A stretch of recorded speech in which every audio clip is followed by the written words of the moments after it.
Les deux sessions s'ouvrent chaque année avec la réunion plénière de la CCPPC à laquelle sont présents tous les membres permanents du bureau politique du comité central du Parti communiste chinois. Le lendemain, comme c'est toujours le cas ces dernières années, le président chinois Xi Jinping participera à une réunion entre des membres de la CCPPC de certaines catégories sociales. Cette année, au lieu de commencer par la politique, l'économie ou l'industrie, il a choisi de rencontrer des membres des milieux culturels, artistiques, philosophiques et des sciences sociales. Le 4 mars, il a passé un après-midi avec ses membres de la CCPPC qui sont dans la vie soit comédiens, musiciens, écrivains, cinéastes, philosophes ou encore conservateurs de musées. Il a d'abord écouté certains d'entre eux qui ont fait part des problèmes existants dans leur métier et de leurs réflexions personnelles. Ensuite, le président chinois a réagi en partageant sa vision sur ces métiers de création artistique ou intellectuelle. Beaucoup de ses propos sont exprimés pour la première fois, mais d'autres font appel à certaines de ses allocutions antérieures. J'aimerais vous en citer quelques-uns et essayer de vous apporter des éléments pour leur compréhension. Première citation. Un peuple, une nation ne peut pas être dépourvu d'âme.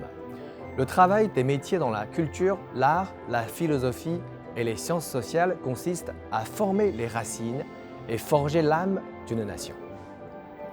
C'est ainsi que le président Xi Jinping a défini la raison d'être de tous ceux qui travaillent dans le milieu culturel et les sciences sociales. On y voit non seulement la reconnaissance par le chef de l'État chinois du rôle important que jouent ces travailleurs intellectuels, mais aussi des attentes très élevées envers eux. Deuxième citation. Le socialisme aux caractéristiques chinoises est d'entrer dans une nouvelle ère.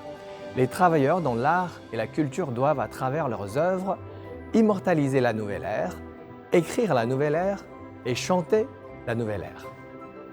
Si l'objectif de la création artistique est de former l'âme, selon Xi Jinping, la nouvelle ère doit constituer le premier objet de création des artistes. Officiellement, la Chine est entrée dans une nouvelle ère depuis le 18e congrès du Parti communiste chinois en 2012. Le premier rêve centenaire, à savoir construire une société de moyenne aisance au moment du centenaire de la fondation du PCC, entre dans la phase du sprint. C'est une ère où les Chinois travaillent avec acharnement pour réaliser ce rêve. Ainsi, la création littéraire et artistique doit être le reflet du combat de ces gens. Troisième citation. Le peuple, c'est la source vivante de la création artistique. Ce n'est qu'en s'enracinant dans le peuple qu'on a une inspiration inépuisable. Dans ce discours présidentiel du 4 mars, tout comme pour ses autres discours, le mot qui revient le plus souvent, c'est toujours le peuple ou la masse populaire.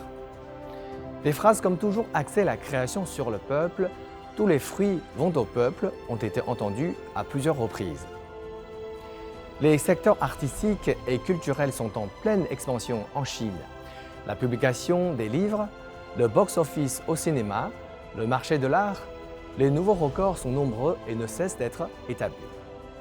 Mais le président chinois Xi Jinping, au lieu de parler des indices économiques des métiers de création, a préféré évoquer l'âme, l'air et le peuple. Le message est très clair. La création culturelle et artistique en Chine doit toujours s'en tenir à des valeurs socialistes et ne jamais devenir esclave du capital. Ce rappel est adressé aux Chinois. N'est-il pas également d'actualité pour le reste du monde ?